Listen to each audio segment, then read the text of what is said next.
Peggy 18.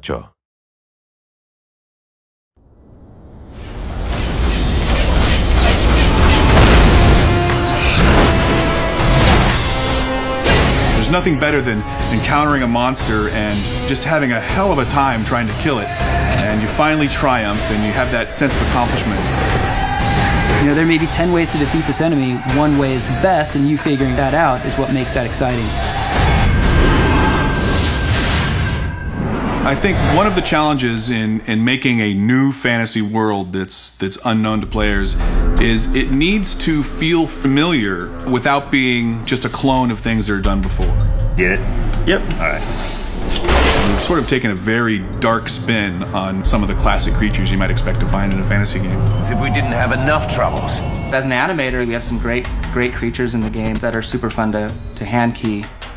We look at references, spiders and alligators, reptiles, birds, all these things. And it's going on the stage and shooting all day in motion capture. Action. The studio here is great to just fire it up. You can take an idea, motion capture it, process it, and put it in the game, on the same day. Run for it!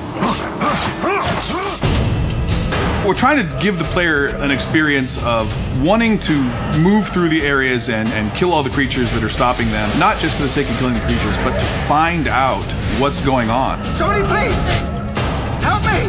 We have a core creature, which is the Wargar. Their race is kind of what was underneath this town. And somehow they got perverted. Something happened.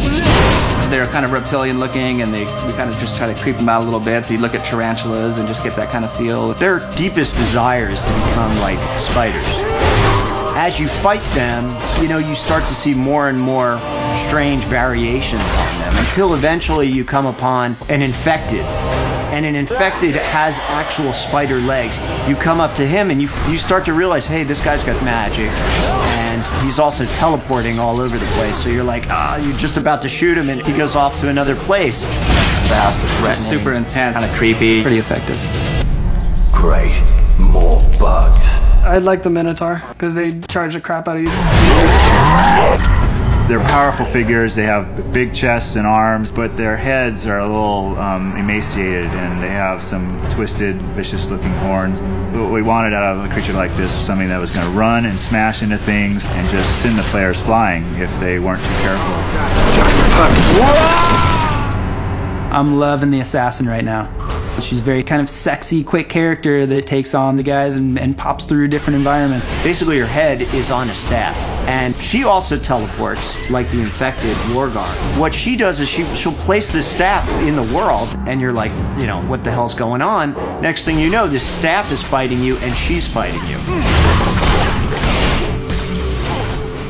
Anuvin is the dark force behind whatever badness is happening throughout the land. But it's not clear at all what it is that he's really up to. And we reveal that to the player slowly throughout the course of the game, and ultimately you find out who he is, and what he's up to. Good for you. When you walk into arena, you have to take the time to look at the enemies that are there and what their strengths and weaknesses are, and then figure out what is your best strategy to go in there. It's not going to be the same every time. You're going to have to use some tactics and some planning. Because the best combat to me is one where I'm using my brain and I'm thinking of the trade-offs. Action, chaos, then you take a breather and you get a story moment, and then it leads you on your path. But I think overall it's just this really rich experience. It's a great world to delve into.